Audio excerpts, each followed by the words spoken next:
Hello everyone, welcome to Compose Camp GDSC GHRCE 2022. Let's take a look at today's schedule. So we'll be covering these topics. What is Compose Camp?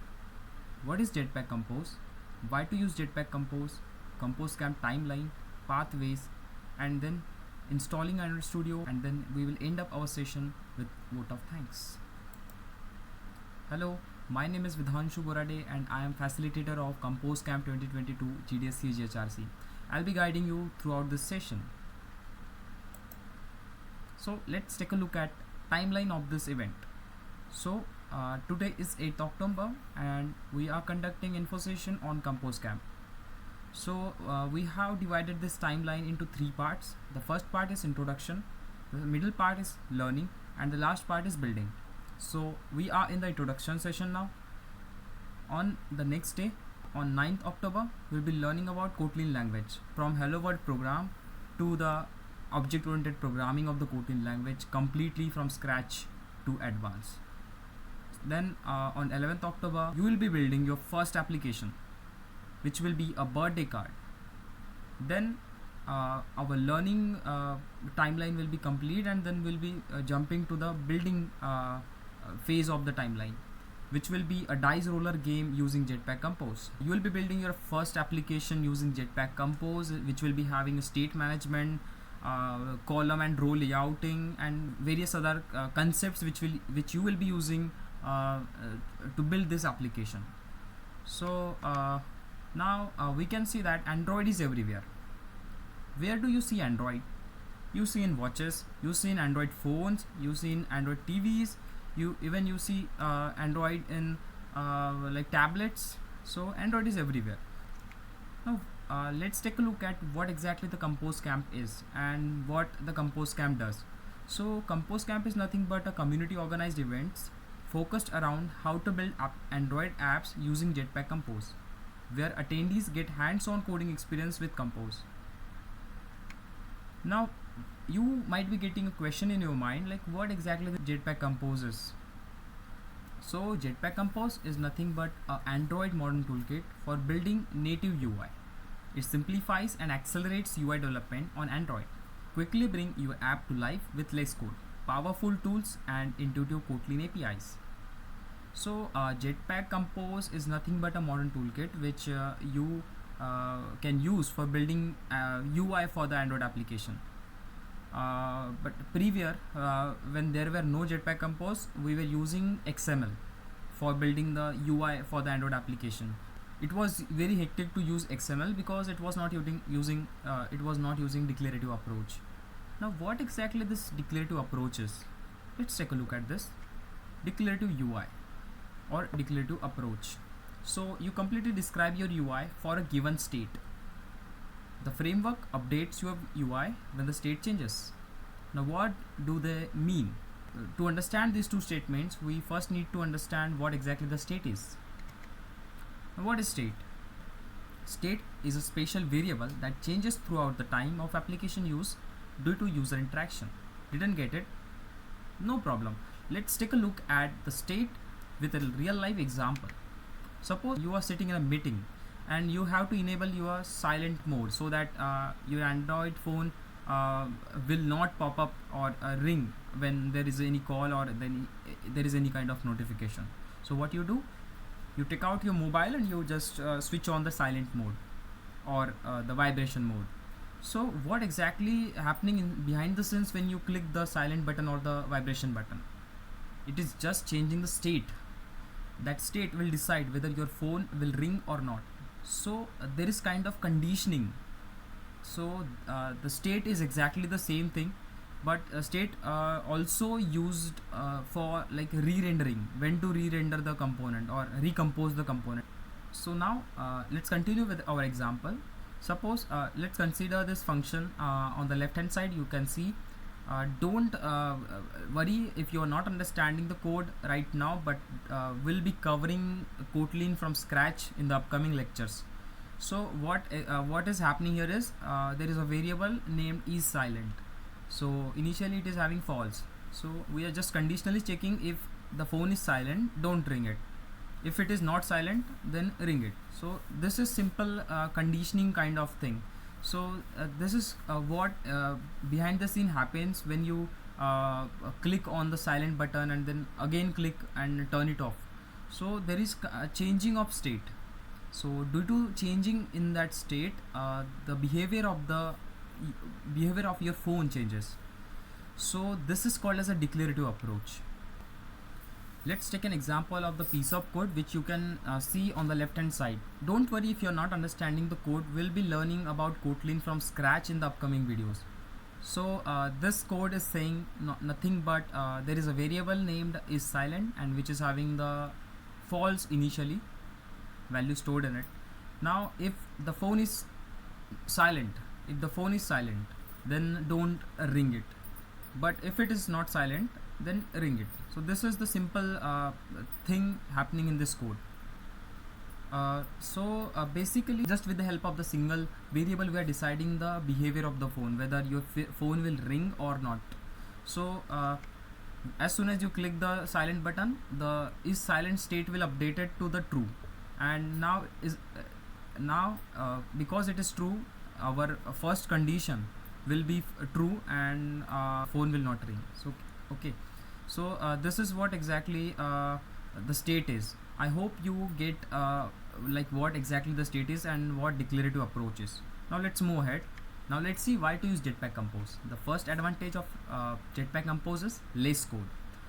When there were no Jetpack Compose, we were using XML. XML is very hectic to manage because as I explained the declarative UI approach, just you have to change the state at the single place and the complete UI will get changed.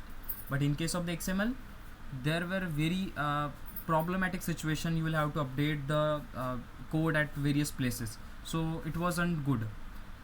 If you are well aware with the web development, then you also you must know what a DOM manipulation is, like document object model. So in that case also, when there were no frameworks like React or Vue and Angular JS, so you had to completely change the data at each level or at each element. So you have to point that element using ID or class, and you have to change its behavior. So this is what exactly the Android was previously using through XML, but now Android has also adapted the declarative UI approach. Can you tell me some name of the like frameworks which are already using declarative UI? Yes, the Flutter and the React Native and also the React are some of the examples of the frameworks or the libraries which uses the declarative UI approach. Why to use Jetpack Compose? Less code. Do more with less code and avoid entire classes of bugs. Code is simpler and easier to maintain. So this is one advantage of a Jetpack Compose. Now the second advantage is intuitive. As I told earlier, it is a declarative. It uses a declarative approach. So just describe your UI and Compose take care of the rest. As app state changes, your complete UI will automatically update according to that state change. Accelerates development. Compatible with your all existing code, so you can adapt when and where you want. Iterate fast with live previews and full Android Studio support. So basically, when you were building applications using the XML, there were no preview for whatever you are coding. You just have to enable your that Android emulator, or you have to connect your physical mobile with your laptop to see what exactly you are building. But now with Jetpack Compose, you can directly see what you are building in the preview section. So now last but not the least advantage of the Jetpack Compose is powerful. Create beautiful application with direct access to the Android platform API and built-in support for material design, dark theme and animation and more. Now let's see what exactly the pathways are and what you have to do throughout this event. So each track offers learning content from Google that is structured into pathways. A pathway consists of sequence of learning activities which has videos, articles and code labs to help you learn about certain technical topics. There is a quiz at the end of the pathway to test what you have learned. Then after completing this code labs and pathways, you will be earning some badges, which will be the digital badges, and you can show up these badges onto your LinkedIn profile, or you can share with your friends, then all these badges will be appearing onto your Google developer profile as well. So before moving ahead, let's see how to complete these pathways, so that you will get aware how exactly these pathways have to complete. I have already provided the link of this pathway to the description section. You can go check out there and start your pathway right now. So this is Android Basic with Compose pathway. As you can see, there are 4 units right now, and this is the pathway which you have to complete. And after completing this pathway, I guarantee you that you will be able to build the application. Not the full-fledged completely advanced application, but you will be able to build the application which will be having a very beautiful UI, which will be having a navigation in which you will be moving from one tab to another tab, and you will understand the app architecture. So let's start with our first unit, and I'll be telling you by completing one pathway here, and you will have to complete all other pathways. Okay, and as soon as you complete the pathways, you will be getting some badges which will be show up here in your profile. Okay, so let me sign in first. Okay, so I'm signed in. As we can see that I have already completed this pathway 83%, this 100%, this 100%. So let's see this first pathway and explore it. So as you can see, in this pathway, you're having plenty of code labs, and you have to complete these code labs to earn badges and to learn. So before you begin, let's take this code lab and let's see what exactly it has. So it is having the content related to before you begin, means what should have before beginning this code lab. So these are our trainers which will be helping us and guiding us throughout this code labs and units. So we can mark this done to complete this code lab. So as you can see that the right click is appearing here, which means you have completed this code lab. Now the second is an optional video which you can see if you are not well aware with this Android Basics and the Compose, or you can even skip this. And the third is a create and use variable in Kotlin. So now since the name of this track is Introduction to Programming in Kotlin, there is a code lab named create and use variable in Kotlin. So you can take this code lab to understand how to declare the variables in Kotlin and what are the data types, what are the different type of data types in the Kotlin are there. But don't worry, we will be covering all this content in the next video, which will be a Kotlin language, which will be on Kotlin language. We'll be covering from scratch to advanced Kotlin.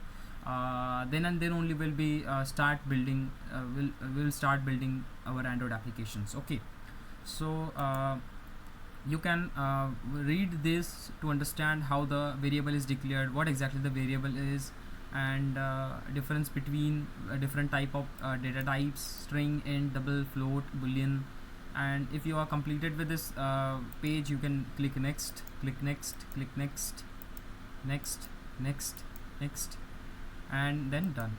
So you are done with this code lab. Similarly, you have to complete all other code labs, and then at the end you have to take this quiz to check your understanding. So this is a simple quiz. Now it is asking me for which is a valid declaration. So this is a valid declaration, so I'm ticking it. So don't worry if you are not understanding it right now, since you have not completed this code lab, and we are not done with the Kotlin language event. You will not be able to understand it if you are not already aware with the Kotlin. Okay, so don't worry about it, we'll be covering everything, but this is just I'm showing you how you have to submit this quiz. So true, this one, this one, this one, then yeah, this is also true, then this is not the variable, then float. Okay, this is true, the entry point is main, and the return stored. Okay, so these are the options. Then which of the following is true about the function? So it this one is true, yeah, this one is true, yeah, this one is also true, this one is true. So which one is false? Function parameters are required to have default arguments. Yeah, this one is false. Okay, so now yeah, function, yeah, so I have completely ticked all the options. Now let me submit this, and let's see how much score I get. So I got 9 out of 10, means somewhere I mistakenly clicked true. So it is considered best practice to declare a variable that will not change using var. So it is wrong because we declare all the variables with the var keyword when the data inside that variable will be changing. So this is how you have to submit the quiz, and this is how you see the result about your quiz. Then you can return to the same pathway, or you can click the next pathway, and you can solve this next pathway as well. So this is a setup Android Studio pathway. We'll have to install the Android Studio for building our applications, because Android Studio provides us with different kind of important tools like Android emulator and then other kind of tools which are very important while building application. So if you are not aware with this Android Studio, you can watch this video and you will be getting aware with what exactly the Android Studio is. But don't worry, in our third session, which will be building of an birthday card, in that session we'll completely see what how the Android Studio is used. Okay, so then you can complete this pathway as well to earn some badges and learn what exactly the Android Studio is. In the final phase of our schedule, we will be covering how to install the Android Studio. For that, you can follow this steps, this code lab, which has complete steps how to download the Android Studio for Windows, for Mac OS, for Linux. So you can just go here and read what exactly they are saying, what are the specifications and the requirement for the computer that you are using. It should have for running the Android Studio.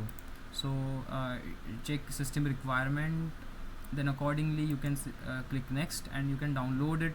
All the links and everything is given here. You can directly click here. So as soon as you click here, you will be redirected to this home page and you can directly download Android Studio from here. It will be around 719 MB and you can download it and you can then follow these steps to install it. If you are a Mac user, you can follow these steps. If you are a Ubuntu or a Linux user, you can follow these steps. Okay, so I hope you understand like how to solve these pathways and how to earn badges. And after earning badges, don't forget to tag GDSC GHRCE in your post while uploading these badges into your LinkedIn. I have these are some badges that I have earned by completing these pathways. So if you have to add, you can also add these badges as a favorite just by dragging them and dropping here. So this badge will be added as a favorite badge. Okay, so that if anyone come in onto your profile to see what are the badges that you have earned and what are the you can show your favorite badges here. Okay, so this is how you can earn and you can complete these pathways. The one thing that I wanted to tell is, while completing the your first Android application, there are some there is a pathway called Introduction to Kotlin, but you will also have to install this Kotlin language into your local environment so that you can run this Kotlin. But there is also an alternative way. You can directly go to the Kotlin playground. I'll be giving the link to this Kotlin playground in the description section. You can directly click that link and come to this beautiful Kotlin playground, and you can just write the code and you can run from here, and according to your code, the output will be shown here just right below this code. Okay, so I hope you understand these steps and how to complete everything here. Now let's get back to the PPT and let's move ahead. Now, how to install the Android Studio? As I already told you, one method you can download the Android Studio by the pathways. The second method is, I have already provided you the links in the description section for your depending upon the platform. You can choose the link, and after going to that video, you can see how to set up and install the Android Studio perfectly. Okay, so thank you for attending this session. I hope you enjoyed and you learned many new things, and I hope you will be bearing with me throughout the complete event and will be having much fun by building Android applications. And if you are having any doubts, you can LinkedIn me or you can mail me at vidhanshu721@gmail.com. Thank you so much for attending this session. Let's meet in next video.